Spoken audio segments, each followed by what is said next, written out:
Bom, agora sim, boa tarde a todos. Queria agradecer a presença de todos vocês aqui em mais um evento do nosso time aí da oncologia, cirurgia, radiologia, um time multidisciplinar que mensalmente tem feito praticamente mensalmente tem feito eventos dessa natureza. A ideia aqui é a gente congregar e agregar cada vez mais os múltiplos times que integram essa jornada do paciente. Recentemente fizemos aqui com o Arthur Gatti o Júlio Verde, né? Arthur foi uma iniciativa muito bacana em relação aos tumores de cabeça e pescoço. A gente tem feito mensalmente, em maio fizemos de tumores cerebrais e múltiplas outras ações também voltadas para essa atenção multidisciplinar. O tema de hoje é metástases cerebrais, né? Metástases cerebrais é um tema que passa e navega facilmente por múltiplas subespecialidades da oncologia, pela cirurgia, obviamente, a neurocirurgia aqui representada pelo André Bianco, que eu já queria chamar para tomar assento aqui. Pode escolher um lugar aqui se você quiser, André, e a gente vai fazer um modelo que eu acho que tem sido efetivo aí nessas últimas ações que a gente fez, que é mais uma mesa redonda para os múltiplos profissionais interagirem, debaterem e um provocar o outro e eu provocar todo mundo.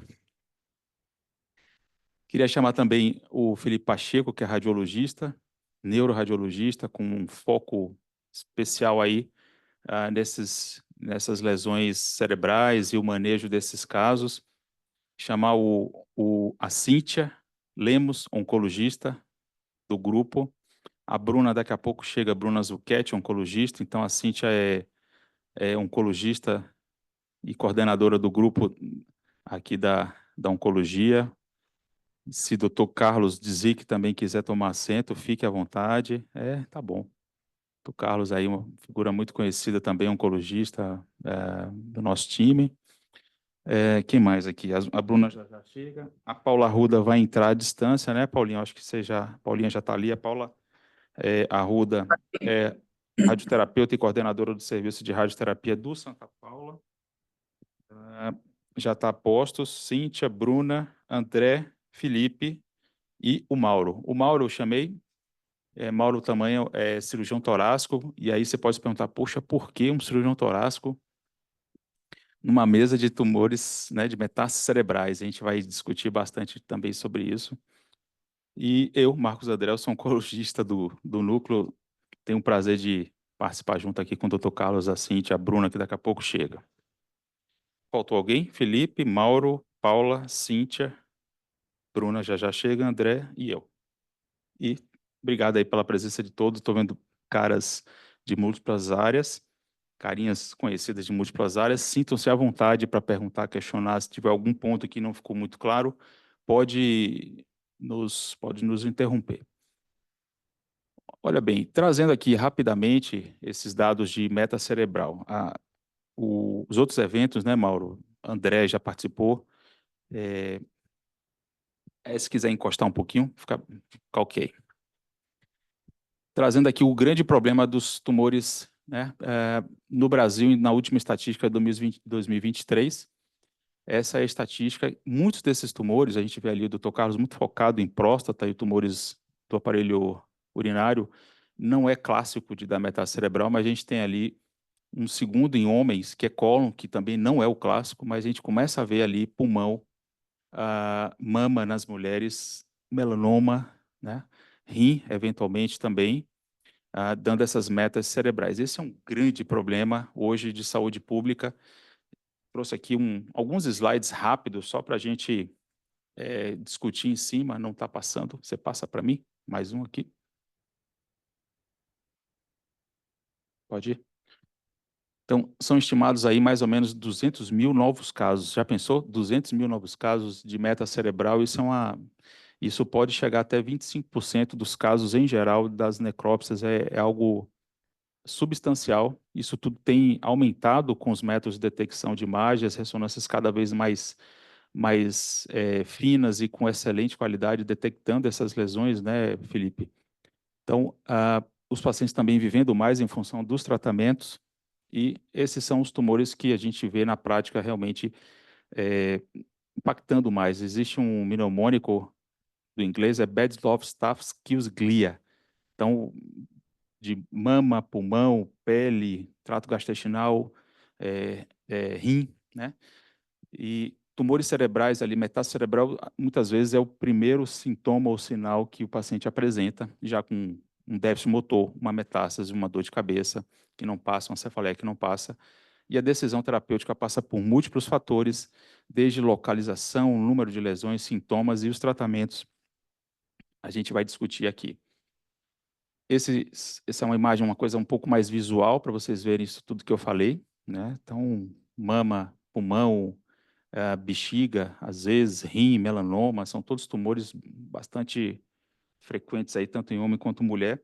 Os tumores gastrointestinais a gente tem melhorado bastante aí a abordagem e os tratamentos, isso vira e mexe, a gente acaba pegando, eu já peguei pacientes com tumores de estômago com metacerebral, tumores de cabeça e pescoço, o Arthur aqui, um representante da cirurgia de cabeça e pescoço, com metacerebral, aqueles tumores que às vezes progridem através do facial e vai subindo, né? Aqueles tumores de glândula salivar, às vezes progridem pelo nervo e sobe.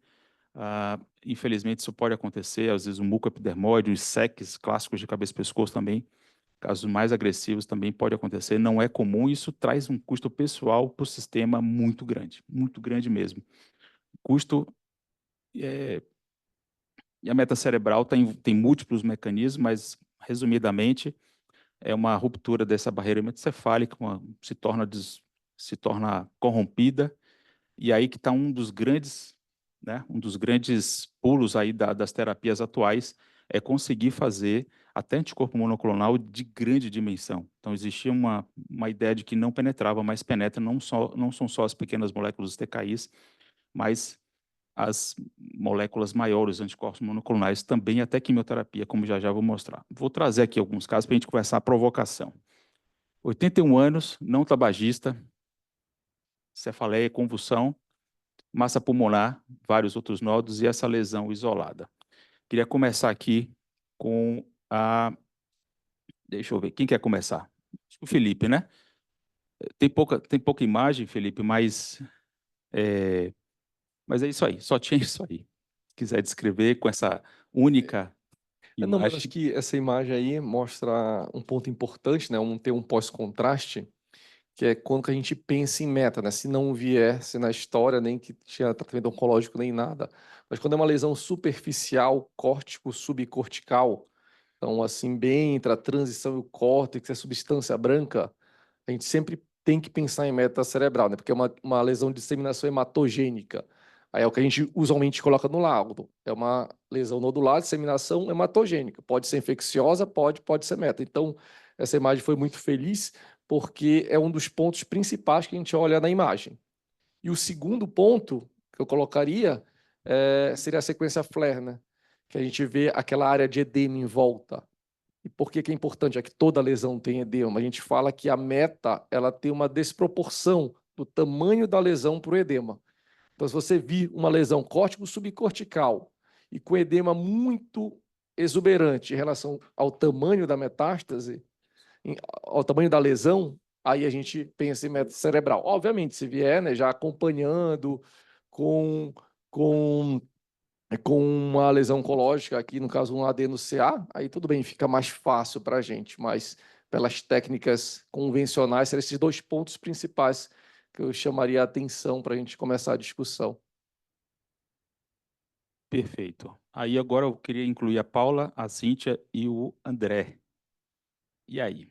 Seu resultado, um câncer de pulmão, um adeno com uma meta cerebral. Eu sei que não é tanto o seu foco, Cíntia, mas vamos pensar que fosse aí um câncer de mama. Lesão única, né?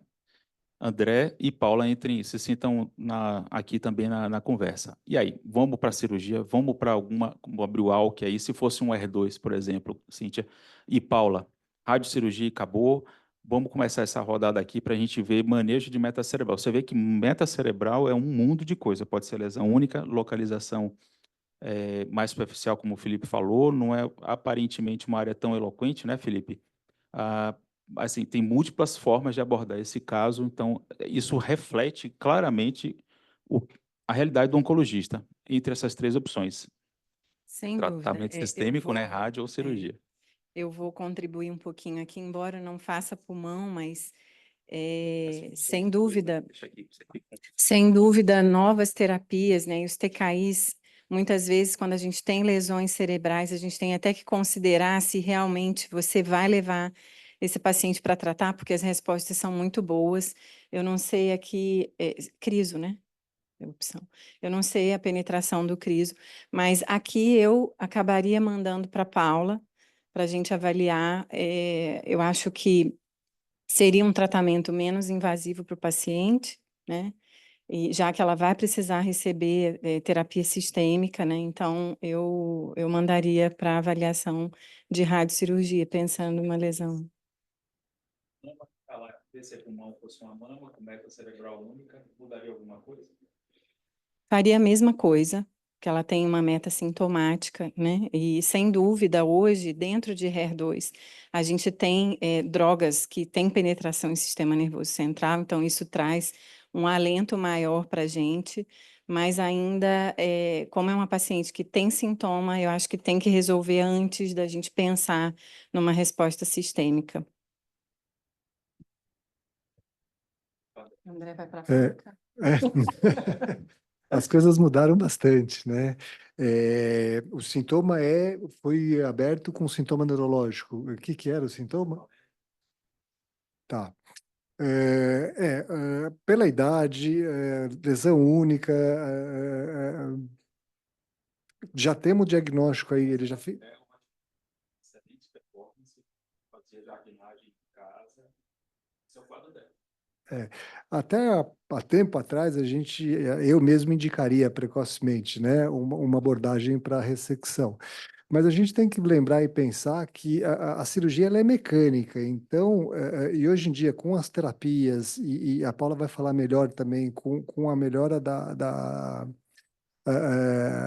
radioterapia e da radiocirurgia, a gente tem optado ou deixado o procedimento cirúrgico para lesões que promovem um efeito de massa maior, porque o sintoma, tanto da dor de cabeça, aí não me parece que tem muito edema, e mesmo da convulsão, a gente consegue tratar clinicamente, né, sem retardar o tratamento da doença sistêmica. Então, eu concordo. Eu acho que inicialmente a gente discutiria junto com a Paula para avaliar aí uma radiocirurgia e iniciar precocemente o tratamento sistêmico dele. Acho que todo mundo colocou pontos bastante importantes. Então, como até a Cintia começou colocando, acho que o manejo de metástase cerebral, principalmente com esses inibidores de TKI, com todas essas novas terapias, acabou mudando muita coisa, né? Um dos pontos que a gente acaba sempre considerando é se o paciente é sintomático ou não é sintomático. Se o paciente é sintomático, normalmente a gente acaba optando por tratar. E uma segunda coisa que a gente acaba sempre discutindo é com o neurocirurgião para ver, de fato, como que seria a ressecabilidade, se é ressecável, se o paciente tem condições também, né? Assim, do ponto de vista da rádio, é uma lesão fácil da gente tratar, assim, não sei as medidas direitinho, o que tem de edema, mas, assim, a gente conseguiria fazer isso em 1 a 3 aplicações. Mas, assim, sinceramente, como o paciente já abriu o quadro com sintomático, eu discutiria primeiro com o neuro para ver se eventualmente ele animaria fazer a cirurgia e aí, caso contrário, a gente seguiria só com a rádio. Se ele fosse operar, a gente faria só uma radiocirurgia estereopática só do leito operatório. 20 Grace? Isso depende do tamanho da lesão. Eu não sei o tamanho da lesão para te dizer. Normalmente, quando é uma lesão, a gente vê isso, na verdade, em centímetros cúbicos. Lesões pequenas, normalmente, a gente consegue, até 4 cc's, a gente consegue tratar de 21 até 24 Grace. Senão, normalmente, a gente acaba fracionando isso. Isso por conta, quando a gente acaba fracionando, de acordo com o tamanho da lesão, a gente acaba diminuindo a chance de radionecrose. André, se o paciente tivesse 50 anos, 55, mudaria a sua sua abordagem, sua conduta, seu olhar frente a esse paciente?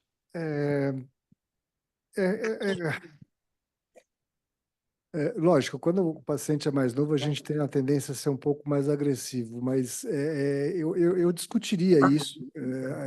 A princípio, aparentemente pode estar um pouquinho próximo da área motora ali, talvez um pouquinho anterior.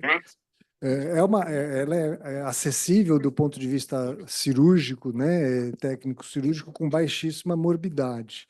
Aí o que leva em consideração o procedimento cirúrgico é o retardo do início da terapia sistêmica, né? A radioterapia vai ter que fazer invariavelmente, mesmo operando, porque vai fazer no leito cirúrgico. Lesões pequenas, como a Paula falou, então em uma, duas sessões você consegue. E retirando, então eu realmente não sei o que mudaria. Lógico, eu sempre tenho a tendência de operar, mas eu não sei se traria um benefício do ponto de vista de aumento de sobrevida, a gente, mesmo no paciente jovem. Eu acho que hoje em dia, com as terapias e com a radiocirurgia, uma lesão pequena, com baixo edema, com pouco sintoma, eu tenderia a ser um pouco menos invasivo. Eu acho que o que muda é o início da terapia sistêmica. Isso sim, é o que deve ser instituído o mais breve possível. Perfeito. Vou passar aqui para o Dr. Carlos, ele quer fazer um comentário. Bom, assim, eu tenho estado um pouco traumatizado com encefalopatias provocadas por radioterapia, mesmo radioterapia localizada, sobretudo em pacientes de terceira idade para valer, né, como uma senhora de 81 anos.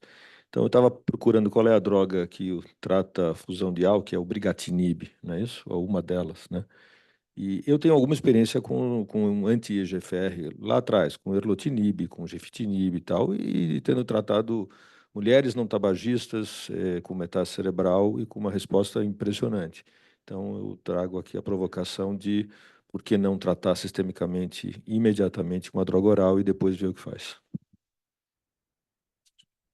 Não, eu não faço mais pulmão faz muito tempo já, mas acredito que para essas doenças pulmonares que têm droga-alvo, né, como no caso de álcool, com boa penetração do sistema nervoso central, você vai poder falar melhor que eu. Mas acho que hoje em dia a gente começa tratando com terapia sistêmica e depois avalia a necessidade de terapia local, não é isso?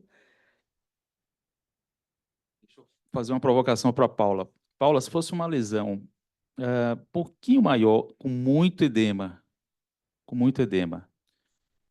com ALK, ou eventualmente com EGFR, tá? Ou com algum alvo molecular detectado, né? Muito edema, você sabe que você vai fazer a radioterapia e talvez aumente um pouco mais, piore esse edema e, consequentemente, o risco de convulsão e por aí vai. Ou se fosse uma lesão um pouco mais profunda, onde o edema provocado pela rádio te incomodasse, isso mudaria a sua abordagem frente a uma lesão como essa? Então, eu acho que nesses casos, assim, quando tem muito edema, normalmente a gente acaba ficando mais confortável quando você tem uma cirurgia prévia, né? Porque daí acaba que você tem um pouquinho mais de espaço. O edema causado pela radioterapia atrapalharia menos.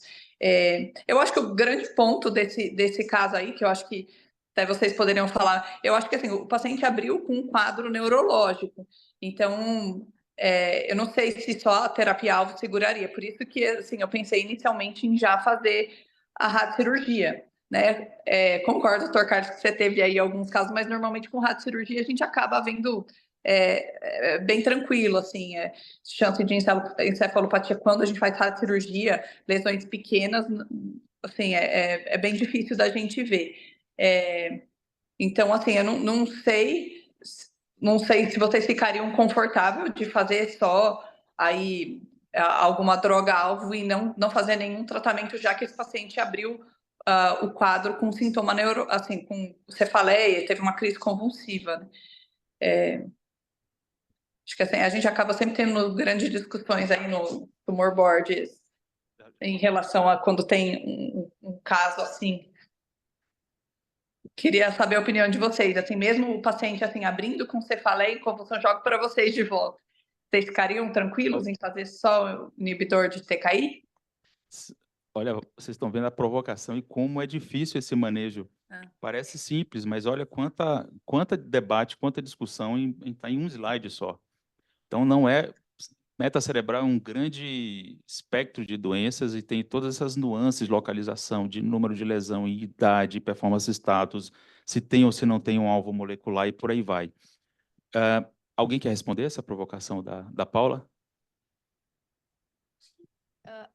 Aí depende muito da coragem do oncologista, né? E de quanto ele e de quanto ele acredita no seu tratamento. Mas, como eu falei, eu já não faço mais pulmão há algum tempo, mas eu sei que as drogas para câncer de pulmão, principalmente para fusão de álcool, elas melhoraram muito e a resposta tem sido muito rápida, né? Em sistema nervoso central. Então, eu acho que, nesse caso, eu consideraria, assim, especificamente o caso com câncer de pulmão, com fusão de álcool, eu acho que eu consideraria, talvez, fazer um corticoide para ela e esperar um tempo do lorlatinib, alguma coisa assim, fazer efeito, que normalmente o efeito tende a ser rápido. Eu não sei o que o Marquinhos, que faz mais pulmão, faz, mas eu acho que eu consideraria esperar um pouquinho a radiocirurgia dela. Perfeito, aguarde e confie. Doutor Mauro, vamos supor que fosse só essa lesão e vamos supor que tivesse aqueles nódulos no tórax contralateral não existissem, fosse só a lesão cerebral e a lesão primária. Isso muda seu olhar frente a esses últimos poucos anos, onde a gente tem visto a abordagem da metástase cerebral, mesmo na doença oligometastática?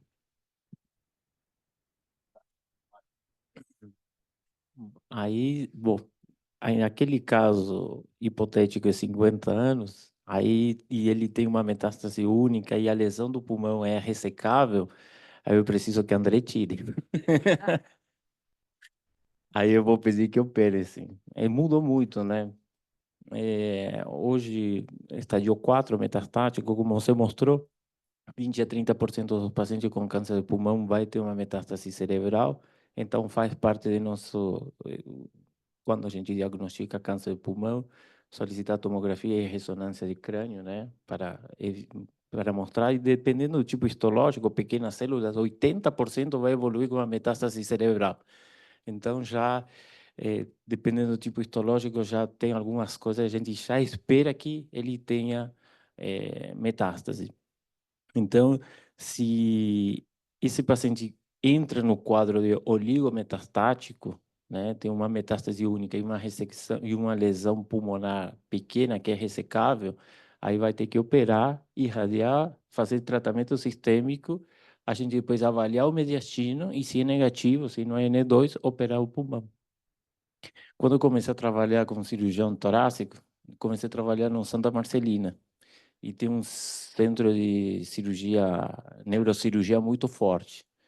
E aí a gente, os neurocirurgiões chamam, olha, operei uma lesão cerebral, o anatomopatológico é câncer de pulmão, a gente foi ver e era uma lesão que era ressecável. A gente operou, aí depois apareceu outro caso, e aí a gente, outro caso, e aí a gente abriu um protocolo de pesquisa de oligometastático lá há 12, 13 anos atrás. E aparece muito. E o paciente, os resultados que agora está mostrando, os diferentes trabalhos, mostra que aumenta a sobrevida do paciente. E principalmente a qualidade de vida, né, do paciente.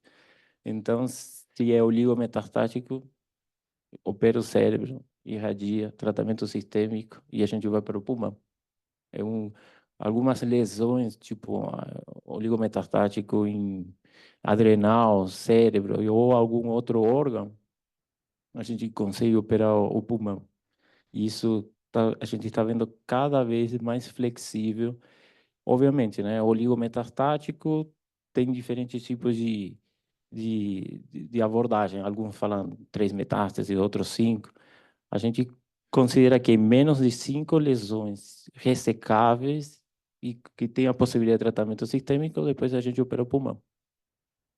Olha, isso é fantástico, porque você imagina um paciente de largada metastático. Um conceito de metastático é não operar o primário. Aqui a gente está dando um cavalo de pau em conceitos históricos, frente a essas novas evidências. E eu queria também aqui trazer para a doutora Cíntia e a doutora Bruna, especialistas em câncer de mama, faz sentido operar a mama se isso fosse de mama? Bom, na verdade, eu acho que essa decisão, ela depende muito do volume de doença sistêmico, do tipo histológico da doença, né? Então, eu acho que sim, dependendo, né, do contexto clínico da paciente, por exemplo, esse caso me incomoda o fato de ser uma paciente idosa e ela está fazendo convulsão, né? Então, até que ponto uma convulsão dessa pode broncoaspirar? A gente tem, nesse caso seu, a gente tem o tempo de aprovação da droga, é uma droga oral. Então, a logística para o convênio não é fácil de chegar isso no dia seguinte, né? Então, essas coisas da prática a gente também tem que considerar. Quando eu falo de mama, e aí voltando naquele assunto, né, na doença HER2, a gente tem algumas drogas que têm penetração no sistema nervoso central e é um alento para nós, mas ainda é muito desafiador no cenário de mama. Se você pega um tumor luminal,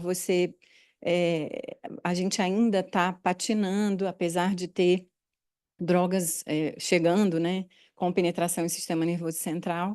Então, eu acho que depende muito da idade da paciente, da performance e do volume de doença sistêmica. Mas, em alguns casos, sim, eu acho que faz sentido discutir cirurgia e a ressecção cirúrgica e até mesmo radiocirurgia. Que aquele trabalho da ASCO trouxe de controle local, né? E assim, o estudo como um todo foi negativo. Na verdade, a gente tem 5 estudos, né, que são os mais marcantes em relação à cirurgia do primário para câncer de mama. Então, tem o estudo turco, tem o estudo indiano, o último estudo que a gente teve foi do ECOG ACRIN, que foi aquele da ASCO que você citou, que também acabou sendo negativo, inclusive detrimental para as pacientes com triplo negativo. Então, acho que isso que a Cíntia falou faz muito sentido. Depende muito do subtipo tumoral, da história, né, evolução, quanto tempo a paciente está em controle de doença ou não. Mas tem algumas pacientes que a gente sabe que se beneficiam independente. Por exemplo, paciente com câncer de mama inflamatório, a gente sabe que tem benefício da cirurgia do primário para controle local, mas em todos esses casos a gente tem, independente de qual é o primário, não sendo a maior parte do triplo negativo, né, que é mais detrimental, a gente tem um maior controle local, mas não tem nenhum ganho de sobrevida global, né? Então, isso é importante deixar bem claro para a paciente. Agora, tem alguns casos que a gente acaba operando sim, dependendo bem da evolução da paciente. Então, a gente eventualmente discute cirurgia do local, sim. Mas eu acho que é uma conduta muito de exceção em mama, né? Porque os estudos a maioria dos estudos que a gente tem de ressecar o primário na mama, na doença metastática, eles são de uma era de drogas sistêmicas muito primárias, Era isso né? que eu ia Então, provocar vocês. E provocar a Paula assim, também. é uma outra geração, então a gente está fazendo tratamentos muito, muito melhores, com respostas muito melhores, mas a gente não tem estudos ainda concisos nesse cenário de drogas tratamento sistêmico muito bom, né? Então, eu acho que é uma pergunta que ainda está sem resposta. Ela tem uma particularidade bem diferente das outras especialidades, que é a questão da vontade da paciente. As nossas pacientes têm muita vontade, assim, então, eventualmente, tem paciente que quer operar de qualquer jeito e tem paciente que não quer operar de jeito nenhum. Já teve paciente que eu propus cirurgia e a paciente não quer, e tem paciente que quer operar e a gente não quer. Então, acho que conta muito na mama essa questão da vontade da paciente mesmo, porque às vezes elas realmente querem tirar o primário de qualquer jeito. Mesmo que você explique, ó, vai manter o tratamento, não vai mudar nada e tudo, mas tem paciente que quer tirar, e em alguns casos, se isso for possível e não vai ser detrimental para o resultado, para o prognóstico dela, a gente acaba aceitando, né, Cíntia? E acaba realmente indo para frente com isso. Controlando o primário, Paula, você irradiaria esse tórax? Se fosse uma lesão, não tantas como tem essa paciente, mas se fosse uma, você se animaria em irradiar eventualmente a mama, se fosse o caso, ou até o tórax? Como é que é isso para vocês? Acho que são cenários diferentes, né? Para mama, a gente já tem até estudo, infelizmente, negativo aí quando a gente tem até quadros de oligometástase com radioterapia também, os estudos são negativos. Para pulmão, se controlasse, eu consideraria fazer uma consolidação, sim, com radioterapia. A gente faria, daí a gente tem que, para a gente fazer essa consolidação, para a gente avaliar a dose, a gente tem que ver o tamanho, localização, aí é uma outra discussão. Mas paciente estável, se ficar lá só a região do primário ou a oligometástase, eu consideraria consolidar com rádio em pulmão. Perfeito. Vamos voltar ao slide? Ok, então, olha quantos minutos a gente ficou nessa conversa, né? Então, o que eu fiz? Eu dei um inibidor de ALK sistêmico, perdão, colegas aí, mas 4 semanas, 1 mês e meio, 6 semanas, a lesão sumiu. Aí, essa é a nova realidade da oncologia. Isso vale para EGFR, isso vale para BRAF, isso vale para ALK, isso vale para um monte de alteração, né?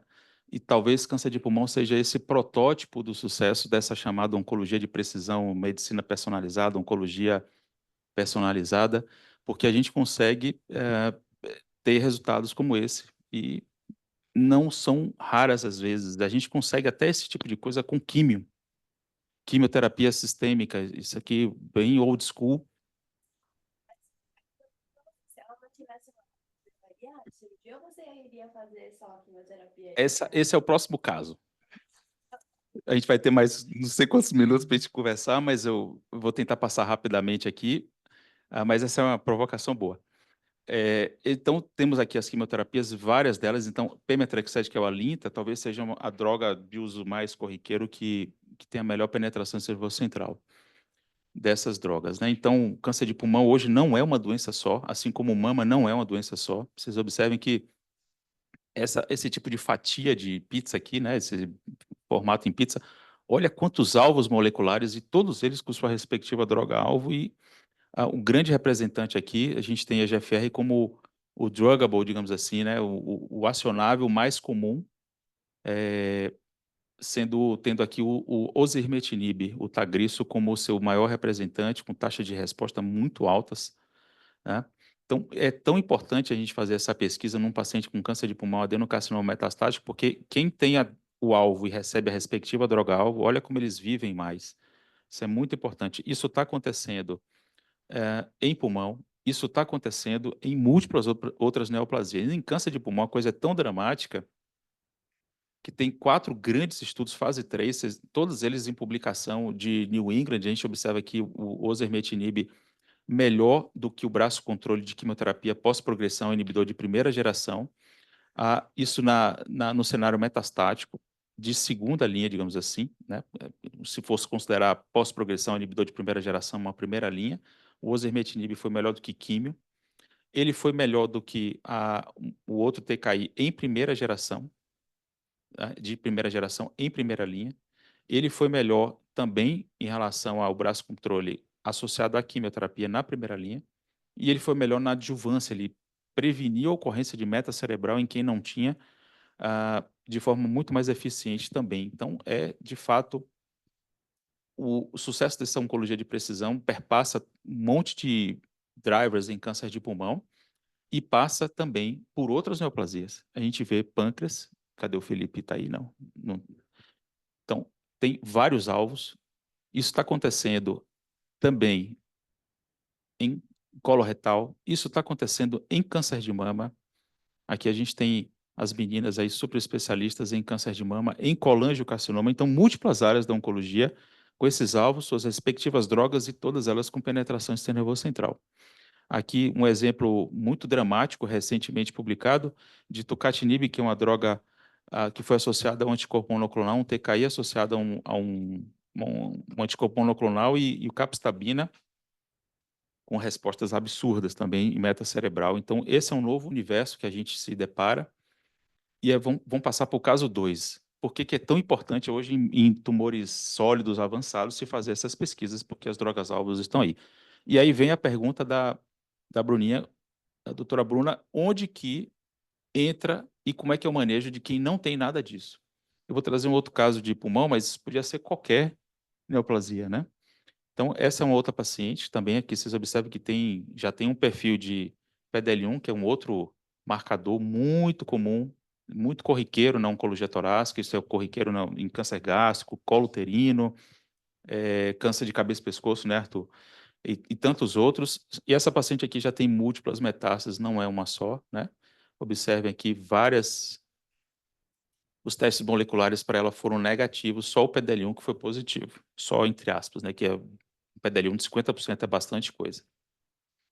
Quem quer começar? Manejo de um paciente, vamos supor que fosse mama. Desculpa ser pulmão, mas vamos pensar em mama agora. E aí? Vamos pensar, doutora Bruna, doutora Cíntia, digam para mama, o que vocês fariam? Bom, esse caso, Paula, eu já ligo para você imediatamente. Eu acho que aqui, como são múltiplas metástases, a gente precisa considerar radioterapia de crânio total, né? A Paula vai falar melhor, mas já é uma paciente que eu não tenho o mesmo pensamento que eu teria no outro cenário, de uma lesão única, né? Então, aqui a discussão é menor, sem dúvida, ela precisa de tratamento sistêmico, mas do ponto de vista de tratamento, seria radioterapia para mim.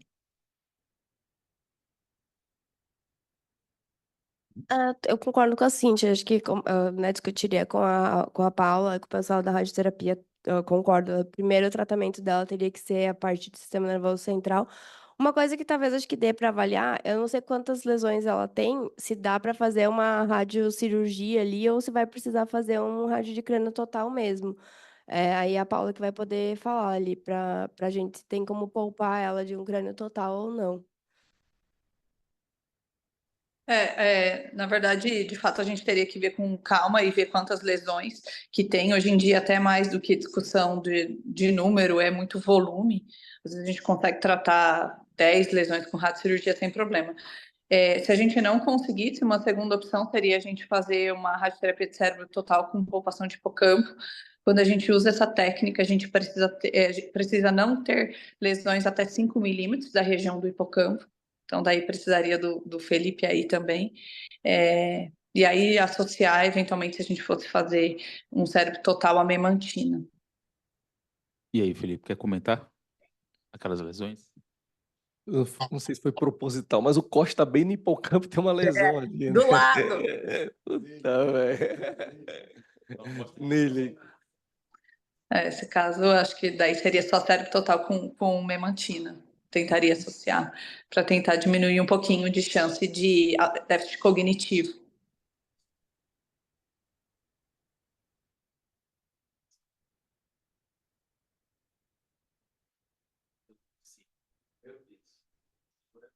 Aqui, ó. Vamos bem aqui, ó. Bem na região hipocampal direita, tem múltiplas metástases, mas essa aqui acho que seria mais relevante, que alteraria, né, a conduta aí de vocês.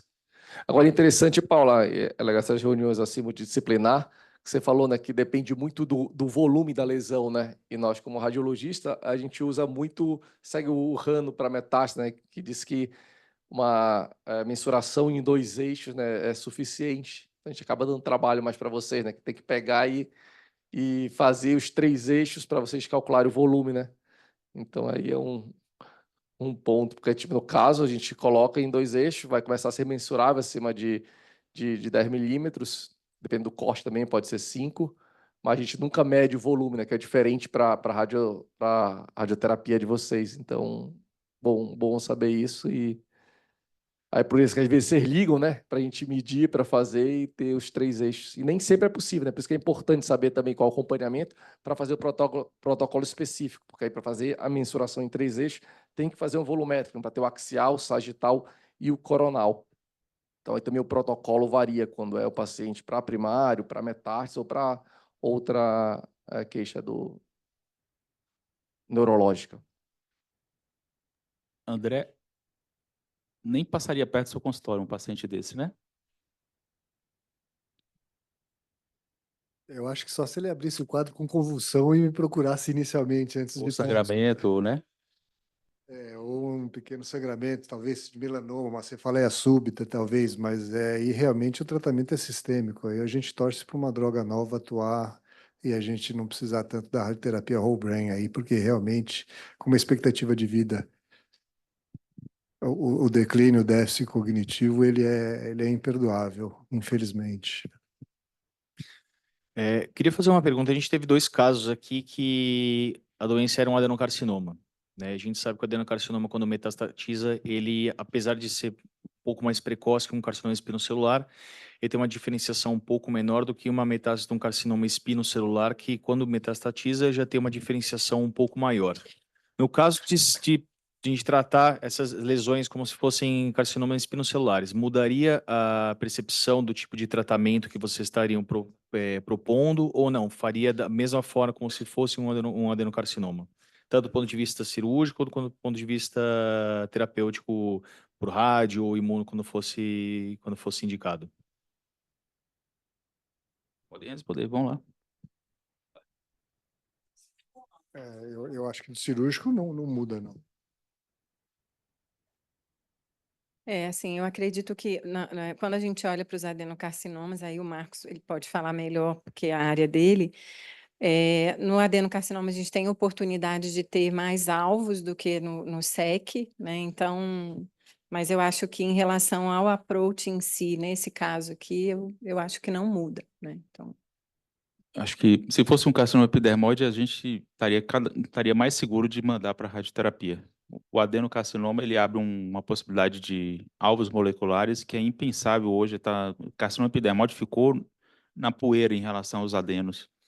Então, e são tumores que às vezes cavitam, dão mais edema quando metastatizam. O adenocarcinoma, você vê. Felipe, você vê muito edema nessas lesões aí pelo corte que você está vendo, esse único corte? Não, o problema não é o corte, porque a gente vê o edema no E a T2, incidência, né? né? No T2 flare. No T1 fica com baixo sinal. Essa aqui, eu não sei, posso estar... Seria mais um chute, né? Mas eu acho que tem uma área aqui de hipossinal que tem um edema mais exuberante. Mas, sinceramente, não dá para falar muita coisa, não. Pelo Perfeito. T1. Cíntia. queria levantar uma bola aqui. Muito recentemente, até poderia ter trazido esse caso. Muito recentemente, eu tive uma paciente tratada, era um luminal B, né? Ela não tinha o HER2 em mama, a gente classifica assim. E ela acabou vindo de outro serviço. Ela tratou, fez uma radiocirurgia e ela chegou para mim num momento de dúvida de radionecrose ou não.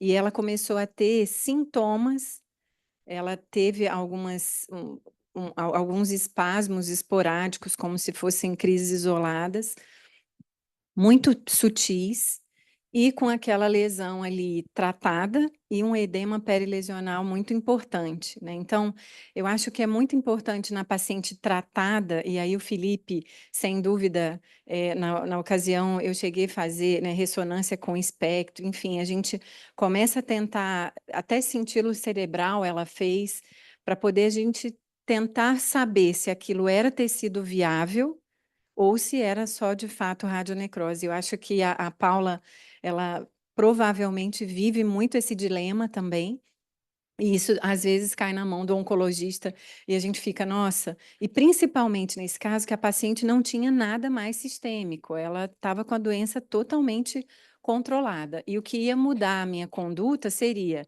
se aquilo ali era doença viável ou radionecrose, que aí o ramo de tratamento é completamente outro, né? Corticoide, enfim, bevacizumab, enfim. Então, não sei se alguém quer contribuir aí, Felipe, como que você vê, né, a contribuição da neurorádio para esses casos de radionecrose, que é muito desafiador para nós.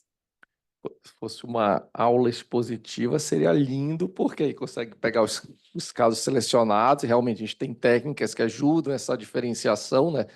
Eu prefiro até a perfusão, mas tem a perfusão, a espectro, e a gente consegue diferenciar no livro, no artigo, na aula, né? Mas quando é a vida real, sempre gera um pouco de dúvida, né? A gente consegue muitas vezes ajudar, porque na radionecrose a gente diz que ela é fria, não tem uma perfusão aumentada, diferente, né, do que a gente vê no remanescente ou recidiva tumoral, né? Então, teoricamente, seria fácil diferenciar, mas nunca é assim no preto e no branco, né? Então, gera muitas dúvidas.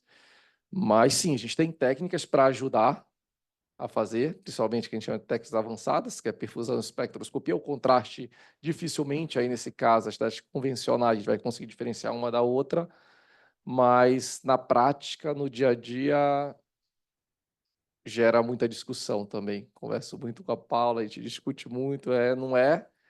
E na dúvida, o melhor é fazer um acompanhamento precoce e ver como evolui. Muito bom. Caso quer comentar alguma coisa, Paula? Acho que é isso mesmo, essa é sempre uma grande dúvida, a gente fala muito com o Felipe, isso acaba tendo, a radionecrose acaba tendo muita relação com o tamanho, o volume de rádio e a dose que a gente faz. E a gente tem visto também que com essas drogas novas, a gente tem visto até, às vezes, um pouquinho mais do que a gente via antigamente dessas radionecroses, mas aí, de fato, é ou acompanhar para a gente, de fato, às vezes definir para que lado a gente vai. Excelente, doutor Paula. Doutor Mauro, quer comentar alguma coisa? Casos assim, fica fácil, né? Então não tem papel para cirurgia torácica aqui, e muito menos para mastologia também entrar no caso, né, Cíntia? Doutora Cíntia. Então, deixa eu passar aqui.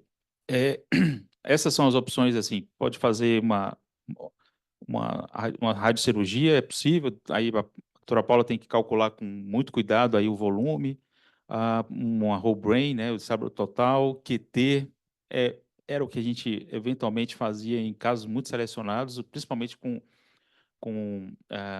protocolos contendo a Alinta, eu já fiz, com alguma resposta, inclusive em meta cerebral, com um pouco sintoma, como era o caso dessa paciente. Depois foi testado lá em cima, só chama atenção que foi feito um painel, esse paciente de 2018 foi feito um painel bem, bem curto, oferecido pela indústria na época, todos negativos naquela ocasião, mas hoje a gente faz, não era tão comum o NGS há 6 anos atrás, hoje é bem mais comum, que a gente testa uma série de drivers e a gente sabe que às vezes existem falsos negativos, então vem negativo num painel mais curto e depois faz um NGS e vem positivo. Então esse é outro ponto interessante. Mas, de qualquer maneira, frente ao que eu tinha em mãos, foi tudo negativo. O paciente não tinha condição de pagar um NGS, e aí eu acabei fazendo. Isso aqui, na verdade, era um pouquinho mais recente, não era de 2018, não. Tanto que eu fiz o Keynote 189.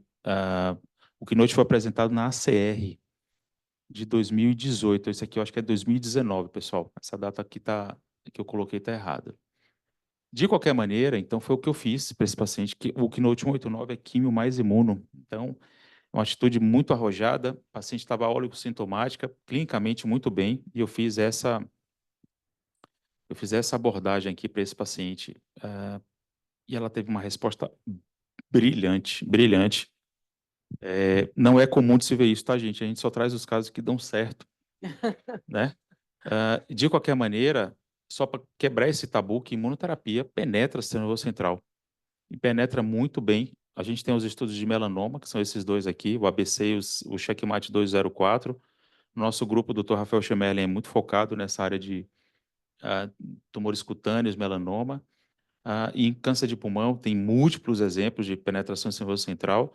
Então, a imunoterapia aí, pembrolizumab, nivolumab, durvalumab, dos nossos amigos aqui, são medicações grandes que penetram o sistema nervoso central, com atividade clara. E aí, Paula, como é que você tem visto a associação de imunoterapia e radioterapia? Você vê um papel sinérgico para esses casos? A gente tem uma grande discussão isso, até para, eventualmente, né, porque a rádio aumentaria aí o número de antígenos aí e melhoraria aí a ação da imuno. Você está dizendo, para o sistema nervoso central, a gente acaba não vendo isso tanto, né? Mas quando a gente pensa nisso mais, assim, de maneira hipotética, quando é abaixo do crânio.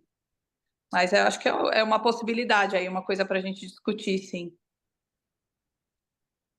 A gente hoje em dia até tem, assim, para o sistema nervoso central um pouco mais difícil, mas a gente até tem feito, principalmente quando é radiocirurgia, associado aí com imuno sem grandes problemas. Perfeito.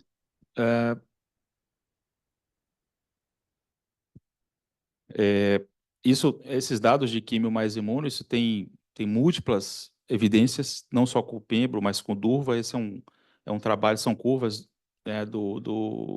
do trabalho Caspian, que é QT mais imunoterapia, e no caso do Durvalumab, em câncer de pulmão de pequenas células.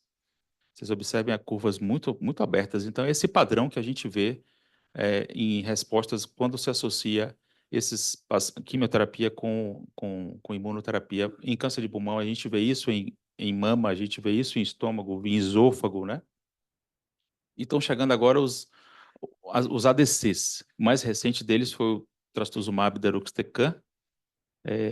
Os ADCs também penetram o sistema nervoso central, e a gente está construindo essa curva de aprendizado em relação aos ADCs ainda. É tudo muito recente, é coisa de 1 ano para cá que a coisa ganhou tração.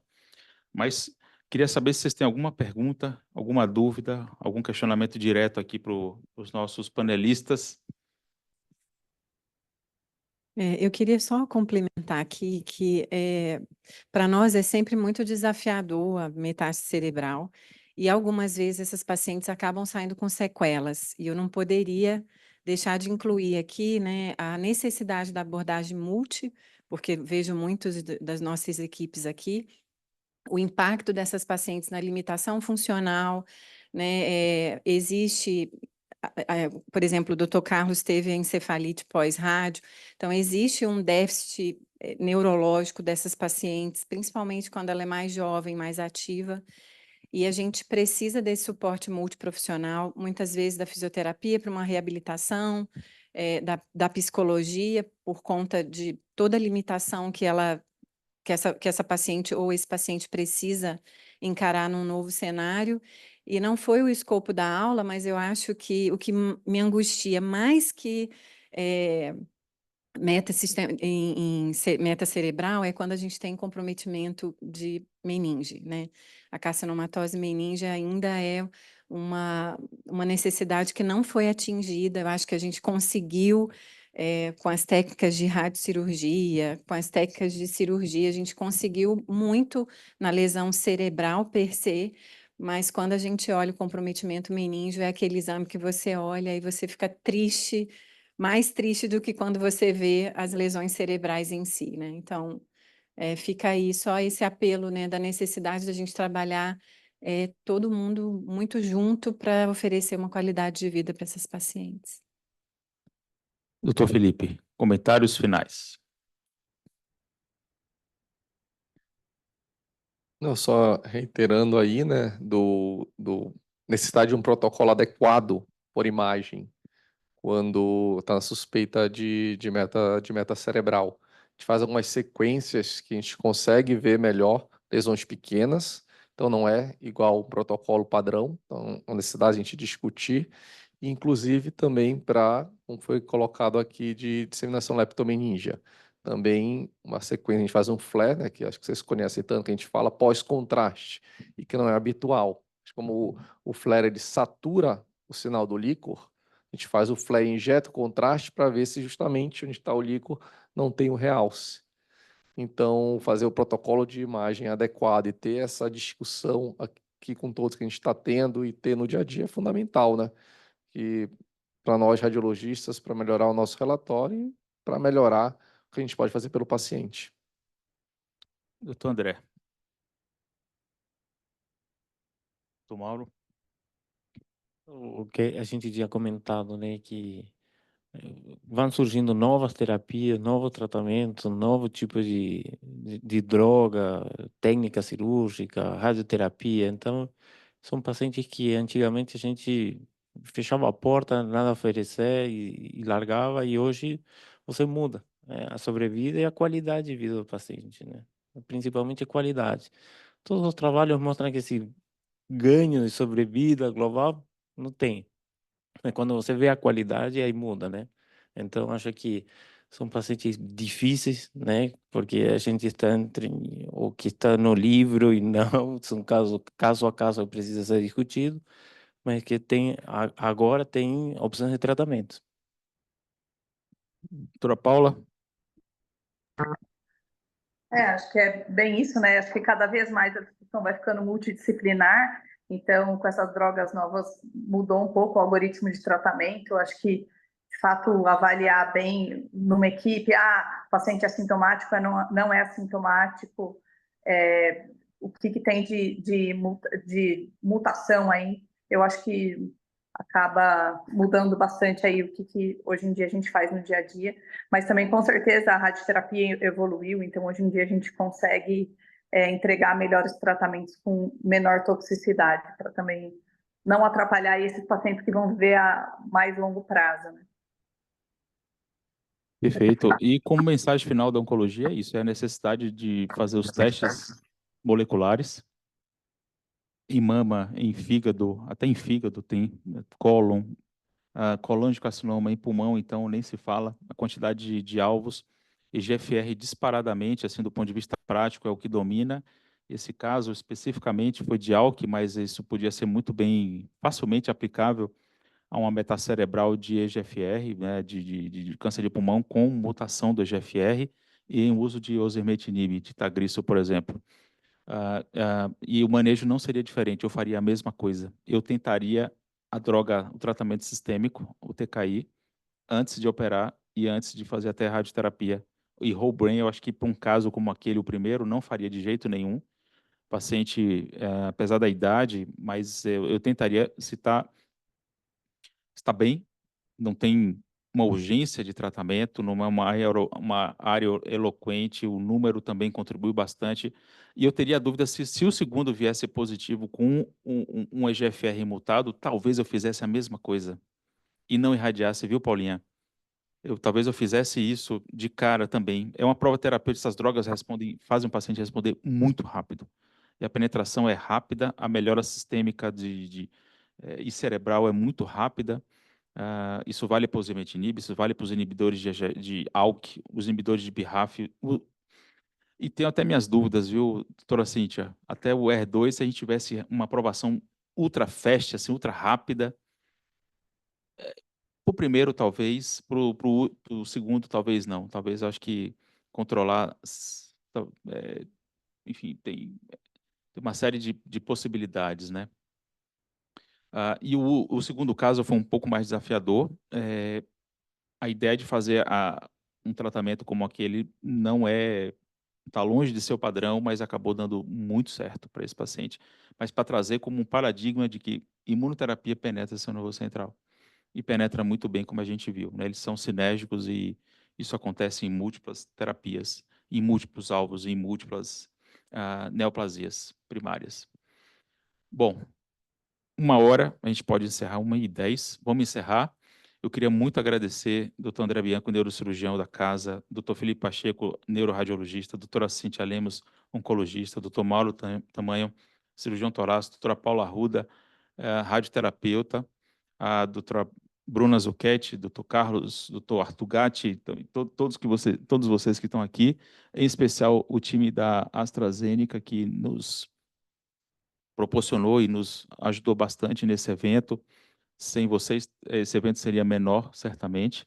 Apesar de os dados são muito claros para as medicações, né? Isso vale para qualquer driver, são aulas expositivas, ilustrativas de alguns drivers, e isso se aplica a múltiplos outros, né? Então, agradecer também aqui o pessoal da AstraZeneca pela gentil presença e parceria e confiança no trabalho do time da oncologia e todos nós, né? E a vocês aí. Obrigado, até a próxima. Outubro, novembro, dezembro tem mais, tá, gente? Tchau. Obrigado. Tchau, tchau.